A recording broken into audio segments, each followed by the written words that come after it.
어린이 주일로 주 앞에 올려드리는 날인데 어린이는 없어요. 네. 대신 앞으로 어린이를 낳을 사람과 어린이를 보실 분들이 함께 은혜 받는 귀한 시간 되기를 바랍니다. 오늘 사무엘상 1장 19절부터 28절의 말씀으로 자녀 이렇게 키우십시오 라는 제목으로 함께 은혜를 나누겠습니다. 여자는 약하다. 그러나 어머니는 강하다. 들어보셨죠? 네. 이 말이 괜히 한 말 같지만 사실은 과학적으로 증명이 된 말입니다. 미국 버지니아주 리치몬드 대학교의 신경과학과의 그레이그 킨슬리 교수팀이 엄마가 된다는 것이 여성에게 미치는 영향에 대해서 연구를 했습니다. 그리고 발표한 내용입니다. 여성 엄마가 되는 순간부터 두뇌의 힘이 강화된다고 합니다. 연구진은 어미가 되기 전후의 쥐의 뇌를 연구하고 분석해 봤어요. 사람으로는 못하니까 연구하는 쥐 있잖아요. 그걸 연구를 해봤는데 새끼를 출산한 어미쥐는 새끼를 낳기 전과 비교할 때에 뇌에 많은 변화가 생겼다고 합니다. 킨슬리 교수는 임신 기간에는 엄마가 자기가 엄마가 된다는 생각 때문에 부담스럽고 그래서 일시적으로 정신력이 약화되기도 했지만 아기를 출산하고 모유를 먹일 때가 되면 정신적인 힘을 담당하는 뇌 부분이 커지게 되고 그리고 기억력도 좋아지고 주의가 깊어지고 행동도 훨씬 더 민첩하게 되었다고 그 연구 발표를 보고했습니다. 엄마가 되고 나면 기억력도 좋아지고 정신력도 훨씬 더 강화되고 주의가 깊어져요. 처녀 때는 앞만 보고 있다가 옆에서 무슨 일이 일어나는지 모르는데 엄마가 되고 나면 옆에서 무슨 일이 일어나도 금세 알아채는 거죠. 그리고 행동도 처녀 때는 뭐 하나 떨어뜨려도 그냥 떨어뜨리는데 엄마가 되면 잽싸게 그걸 받아내는 거예요. 아이를 키워야 되니까 행동마저도 민첩하게 되더라는 겁니다. 그게 실제 연구팀에서 발견하고 연구한 결과였습니다. 이것이 한마디로 여자는 약하지만 어머니는 강하다라는 이야기입니다. 자식을 향한 어머니의 집념은 정말 대단하죠. 그래서 건드리지 말아야 할 사람 중에 한 사람이 어머니들이에요. 네, 우리 어머니들 축복합니다. 주님의 은혜가 늘 함께할 줄 믿습니다. 오늘은 한국교회가 어린이 주일로 보내는 날입니다. 요즘 그 세상에서 내 맘대로 안 되는 두 가지 해가 있다 그래요. 그 첫 번째가 골프랍니다. 골프. 저는 골프는 안 해봤으니까 그게 왜 그런지는 모르겠어요. 그리고 또 한 가지는 자식이랍니다. 이건 저도 공감이 아주 됩니다. 자식을 키워본 부모라면 누구나 공감이 되겠죠. 내 마음대로 절대로 안 돼요. 이렇게 되는가 싶으면 저렇게 되고 저렇게 되는가 싶어도 이렇게 되고 참 마음대로 안 되는 거죠. 어떤 글에 보니까 미국으로 이민 갔던 한 교포가 자식을 키우는데 자식이 너무 속을 썩이는 거예요. 한국 같으면 좀 지역 폐기라도 할 텐데 미국에는 그랬다가는 이게 금방 현행범으로 잡혀가지고 형사처벌되는 거예요. 그래서 자식들이 부모를 막 신고도 되게 많이 하고 그런데 요즘엔 우리나라도 이제 그런 일들이 점점 벌어지고 있는데 이러지도 못하고 저러지도 못하고 속만 태우다가 어느 날은 이 부모님이 자기 아들을 살살 꼬드긴 거예요. 그래서 한국에 한번 갔다 오자 이렇게 해서 비행기를 타고 아들을 데리고 한국으로 왔답니다. 그리고 공항에서 내리자마자 아들을 데리고 저기 으슥한 곳으로 가가지고 아예 볼기짝을 막 때렸대요. 그리고 나서 다시 미국으로 돌아갔답니다. 비행기 타고. 얼마나 아이가 속을 썩혔으면 그랬을까 하는 참 그런 생각이 듭니다. 물론 실제인지는 잘 모르겠어요. 어쨌든 이런 대화 섞인 이야기들도 결국은 자식들을 한번 잘 키워보고자 하는 부모들의 마음인 줄 믿습니다. 참 자식 키우기가 쉽지 않습니다. 유명한 아동 문학가인 정채봉 씨는 콩씨의 자녀교육, 콩씨의 자녀교육이라는 시에서 그렇게 이야기를 했습니다. 광야로 내보낸 자식은 콩나무가 되고 온실로 들여보낸 자식은 콩나물이 되었다. 광야로 내보내면 콩나무가 된대요. 근데 온실로 들여보내면 콩나물이 된답니다. 여러분은 자식을 콩나무로 키우고 싶으십니까? 콩나물로 키우고 싶으십니까? 자식들 많이 키우셨죠? 오늘 말씀이 자식을 키우는 데 좀 도움이 되기를 원합니다. 벌써 이미 자식들 다 크는데요. 이런 분들도 계시겠지만 우리 손주들도 있잖아요. 손주들도 키워야 될 거고 앞으로 우리 아이들도 시집장가 가면 또 자식도 키워야 되고 그래서 오늘 이 말씀이 참고가 돼서 하나님의 뜻이 이루어지기를 축원합니다. 오늘 본문의 말씀을 가지고 자녀 양육에 대해서 함께 고민하고 하나님의 뜻이 무엇인지 발견하기를 바랍니다. 오늘 본문 말씀 속에서 하나님께서 우리에게 주시는 약속은 주님께서 우리 믿음의 가정들에게 자녀의 복도 약속하고 계시다는 것입니다. 주님은 믿음의 가정에 다른 여러 가지 복들도 약속하고 계시지만 자녀의 복에 대해서도 약속하고 계심을 믿으시기 바랍니다.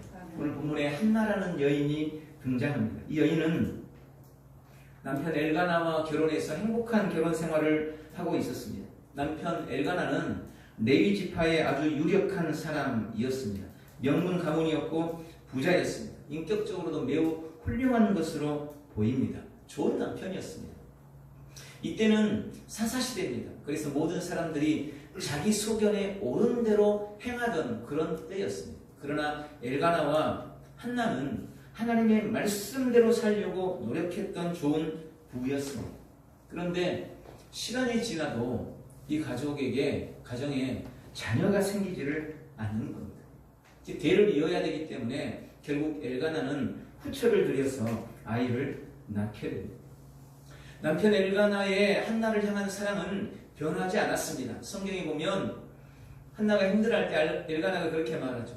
내가 10아들보다 낫지 않냐 하면서 되게 자신감이 넘쳤어요. 남편이 한나를 위로할 정도로 엘가나는 아내 한나에게 참 지극정성이었습니다. 그러나 그럼에도 불구하고 한나는 자식을 낳지 못한다는 이유로 또 자식을 낳은 후처와의 관계 속에서 극심한 어려움을 겪게 됩니다.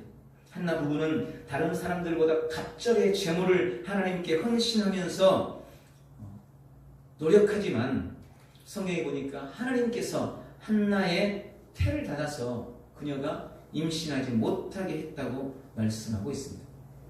그런 고통 속에서 한나는 하나님의 뜻을 깨닫습니다. 그리고 하나님 앞에 기도하기를 만약 내게 아들을 주시면 그 아들을 하나님께 바치겠습니다.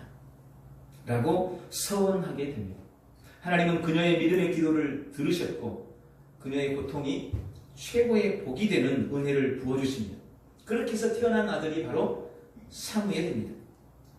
그녀는 기도로 사무엘을 양육하고 또 서원한 대로 사무엘을 하나님께 드리게 됩니다. 사무엘상 이어지는 2장 21절에 보면 하나님께서 그렇게 어렵게 얻은 사무엘을 하나님께 바치고 나자 한나에게 은혜를 주시는데 태의 문을 닫았던 하나님께서 태의 문을 여셔서 사무엘을 낳은 이후에 세 아들을 더 낳고 두 딸을 더 낳게 됩니다. 그래서 복된 가정을 이루었다고 성경이 기록하고 있습니다. 사무엘은 그야말로 한나가 기도로 낳은 아들이었습니다. 그리고 그녀는 사무엘을 기도로 양육했습니다. 그래서 사무엘은 이스라엘의 마지막 사사로 그리고 이스라엘의 첫 번째 선지자로 하나님 앞에 아름답게 쓰임받게 되고 이스라엘의 첫 번째 왕인 사울에게도 기름을 붓고 왕으로 세우고 또 두 번째 왕인 다윗에게도 기름을 부어 왕으로 세우는 참 긴 시간 동안 하나님의 나라를 위해 헌신했던 존경받는 지도자가 되어집니다. 하나님께서 믿음의 부모와 또 믿음의 아들에게 은혜를 주셔서 이스라엘의 최고의 가문이 되게 하시는 것입니다. 우리는 다 자녀들로 인한 아픔과 고통들을 아마 가지고 있을 겁니다. 오늘 주님께서 주시는 이 약속의 말씀을 통해서 현재 어려움에 낙심하지 않고 자녀를 통해 영광 받으실 주님을 기대하며 하나님의 뜻이 이루어지는 복되고 귀한 역사가 있기를 주님의 이름으로 축원을 드립니다. 오늘 두 번째로 우리가 생각할 것은 우리가 우리 자녀에 대한 부모의 책임에 대해서 고민해봐야 한다는 말씀입니다. 오늘 본문에 보니까 한나가 하나님께 자식을 주십사 기도합니다. 그리고 하나님 앞에 서원을 했어요. 그 내용이 1장 11절에 기록되어 있습니다. 한나가 서원하여 이르되 만군의 여호와여 만일 주의 여종의 고통을 돌보시고 나를 기억하사 주의 여종을 잊지 아니하시고 주의 여종에게 아들을 주시면 내가 그의 평생에 그를 여호와께 드리고 삭도를 그의 머리에 대지 아니하겠나이다. 그녀의 이 간절한 기도가 하나님 앞에 상달됐습니다. 그리고 그녀는 사무엘을 얻습니다. 화장실 들어갈 때 마음과 갔다 온 후의 마음이 다르다는 말이 있습니다. 우리가 신앙생활하면 하나님 앞에 많이 기도하죠. 그런데 우리의 기도의 많은 부분이 공수표가 되는 경우가 참 많이 있습니다. 그거예요. 뭔가 해주면 이렇게 하겠습니다 라고 우리가 기도할 때 약속을 많이 합니다. 물론 요즘에는 뭐 너무 야가가지고 그런 기도 안 하는 분들도 계시겠지만 제가 가만히 생각해 보니까 절실하지 않으니까 그렇게 하나님 앞에 약속 안 하는 거지, 사실 절실한 문제 앞에서는 누구라도 그런 기도를 한다는 결론을 내렸습니다. 진짜 절실하면 그렇게 되더라고요.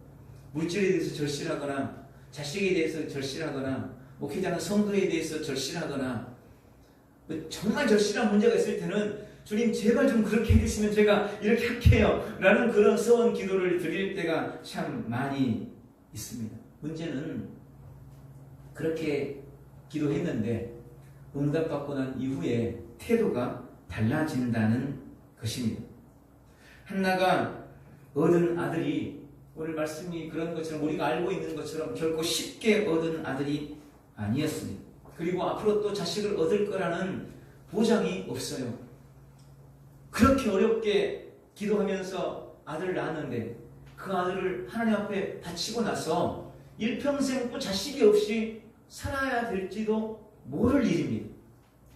그런 두려움이 어쩌면 한나에게 있었을 수 있습니다. 그러나 한나는 하나님께 서원한 바, 하나님께 약속한 바를 깨끗이 준행합니다. 오늘 읽은 본문 24절부터의 내용이 바로 그 내용입니다. 한나는 사무엘이 젖을 떼기까지 자신의 가정에서 양육합니다. 큰 사랑과 정성을 쏟았을 것입니다. 그리고 젖을 떼자, 보통 이스라엘은 젖을 한 3년간 먹인대요. 36개월 정도 젖을 먹인다고 합니다. 우리나라에 비하면 좀 긴 편이죠. 요즘에는 어떻게 빨리 좀 젖을 떼고 이유식으로 빨리 돌리려고 하잖아요. 이스라엘은 3년 정도 젖을 먹인다고 해요. 36개월이 지났을 때에 한나가 어린 사무엘을 데리고 하나님의 성전에 올라가서 성전에 어린 사무엘을 바치죠. 그리고 일평생 하나님 앞에 모셔서도록 헌신하고 있는 것을 우리가 성경을 통해서 발견할 수가 있습니다.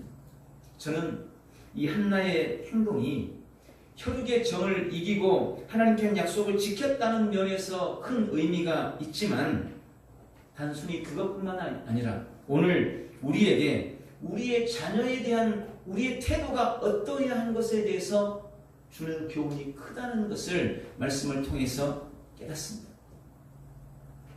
약속한 바를 지켰다는 데도 의미가 있지만 우리가 우리의 자녀에 대해서 어떤 태도를 가져야 할 것인가에 대해서도 이 말씀이 매우 중요한 교훈을 주고 있다는 겁니다. 시편 127편 3절에는 그렇게 말씀합니다. 보라, 자식들은 여호와의 기업이요 태 열매는 그의 상급이로다. 여러분, 자녀는 우리의 소유물이 아닙니다. 하나님께서 나에게 맡겨주신 기업입니다. 그것도 나의 기업이 아니고 여호와의 기업입니다. 하나님의 기업인데 하나님의 그 기업을 잠시 나에게 맡겨주신 거예요. 내가 너에게 맡겨줄 테니까 네가 좀 양육해봐라 하고 하나님께서 나에게 맡겨주신 여호와의 기업인 것입니다. 내 것이 아니고 하나님의 것이라는 것을 우리는 명심해야 합니다. 그리고 우리에게 맡겨주신 그 자녀에 대한 우리의 책임에 대해서 정말 깊이 고민해봐야 합니다. 사실 우리나라의 부모들은 어떤 면에서는 자식에 대한 책임을 너무 과하게 지려는 경향이 있습니다. 자식에 대한 책임을 너무 과하게 지려고 해요. 이걸 좋게 보면 사랑이 커서 그럴 수 있습니다. 너무 사랑하니까 내가 다 책임져주고 싶은 거예요. 그런데 이걸 조금 다른 면에서 생각해 보면 자식에 대한 잘못된 개념 때문에 그럴 수 있습니다. 말씀인 것처럼 자식은 하나님이 나에게 맡겨주신 하나님의 기업인데 우리는 자칫 내 소유물인 것처럼 내 것이냐 착각하기 때문에 자식에게 대한 책임을 너무 과하게 진다는 것입니다. 그래서 죽을 때까지 자녀에 대한 미련을 버리지 못해요. 죽을 때까지. 자녀가 장성하면 혹은 가정을 이루면 정서적으로 또 경제적으로 물질적으로 독립되어야 하는데 물론 능력이 안 돼서 그럴 수도 있겠지만 부모가 자식을 놓지를 못해서 끝까지 독립을 시키지 못하는 거예요. 정서적으로도 경제적으로 물질적으로 육체적으로. 그래서 매사에 간섭하려고 하고 매사에 도우려고 하고 그런 일들이 우리 사회에 너무나 많은 것을 보게 됩니다. 부모가 놓지를 못하는 거죠. 여러분 하나님께 맡기시기 바랍니다. 부모가 다 책임져 줄 수 없고 또 그래서도 안 되는 겁니다. 오히려 우리는 우리 부모에 대한 책임을 다하고 여러분 우리는 우리 부모에 대한 책임을 다해야 되는 거예요. 자식에 대해서는 조금만 더 끈을 좀 놓으세요. 그게 성경적입니다. 자식에 대해서는 좀 끈을 놓고 내 부모, 연로하신 우리 부모님에 대해서는 더 책임을 다하려는 노력, 이것이 성경이 우리에게 하시는 가르침이라는 사실을 기억해야 합니다. 자식에 대해서는 지금보다 조금만 더 좀 내려놓으시기를 바랍니다. 오늘 하나님께서 이 한나를 통해서 우리에게 이 말씀을 하고 싶어 하시는 거예요. 소원했던 자식, 그 어린 아이를 한나는 미련 없이 하나님 앞에 올려드립니다.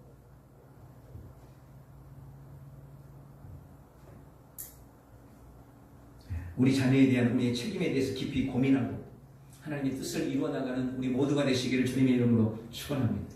마지막 세 번째로 우리는 우리에게 맡겨주신 하나님의 기업인 우리 자녀들을 주의 말씀과 기도로 양육해야 합니다. 자녀를 양육함에 있어서 가장 중요한 두 가지는 말씀과 기도입니다. 먼저 우리는 말씀으로 양육해야 합니다. 여러분 말씀으로 양육한다는 의미는 말씀이 우리 자녀의 삶의 잣대와 나침판이 되도록 하라는 의미입니다.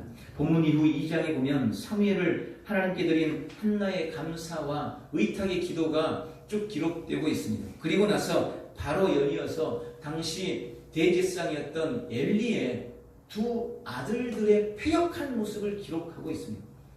그리고 그 이후에 바로 사무엘이 하나님과 사람 앞에 은총을 받았다라는 말씀을 연이어 기록하고 있습니다. 저는 이 말씀이 이렇게 기록되고 있는 이 모든 것이 사실은 의도적인 기록이라고 봅니다.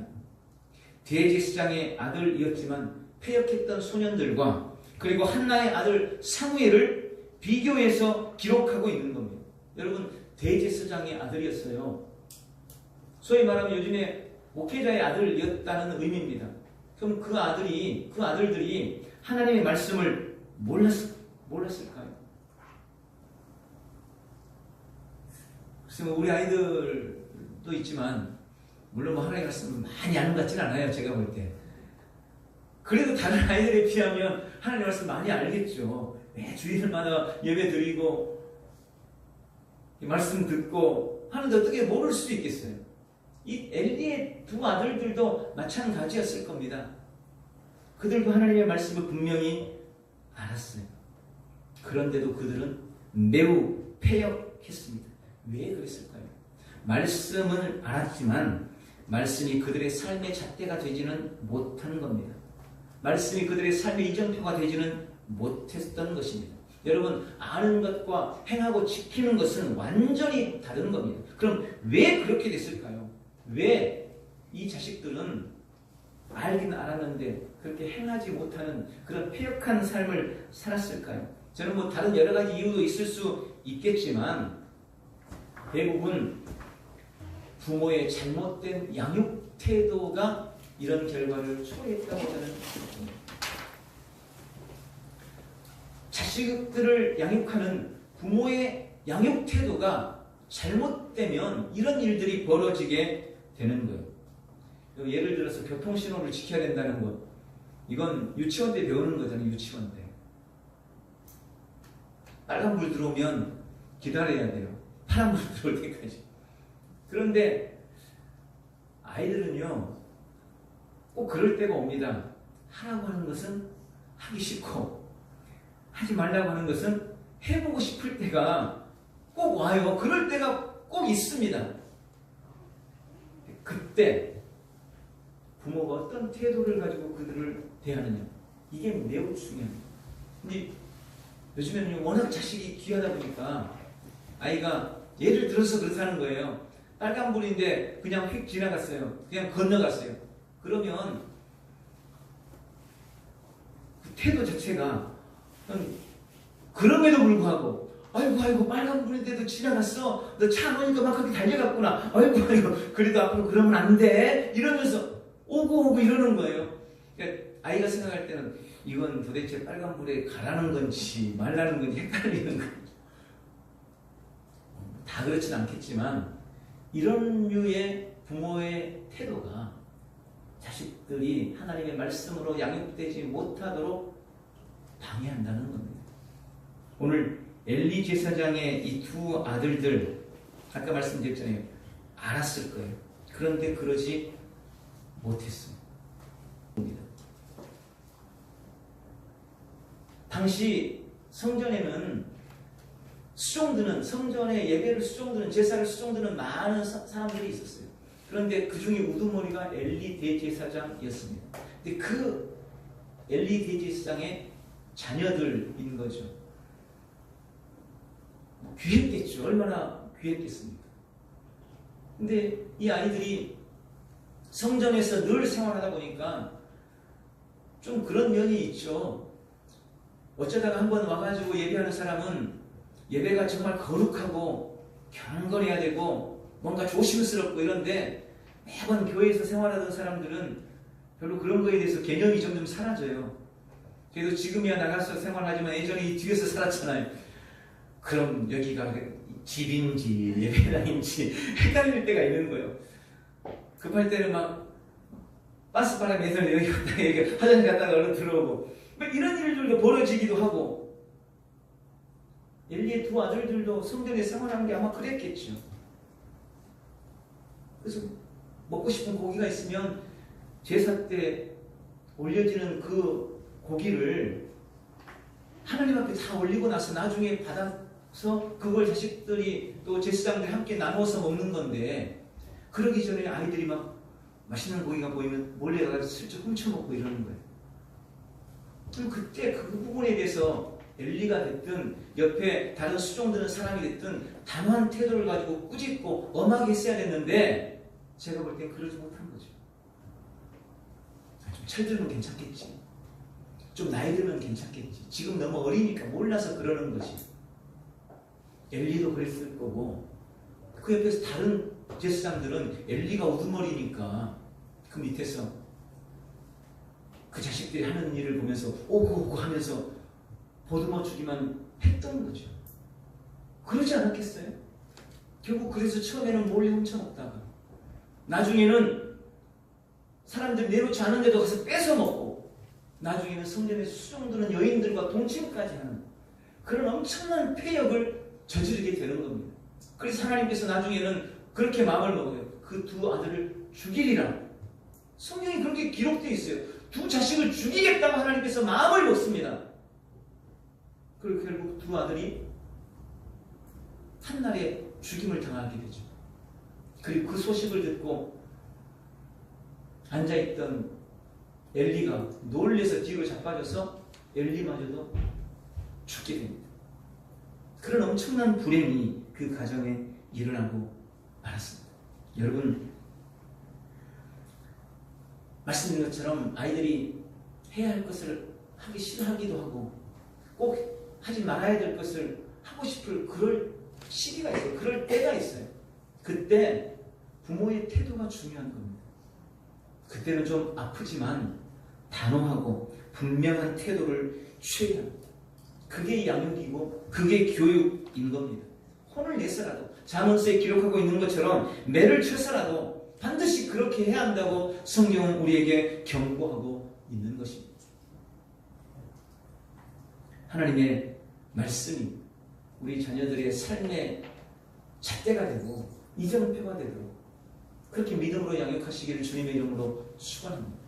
그리고 또 한 가지는 기도로 양육해야 한다는 것입니다.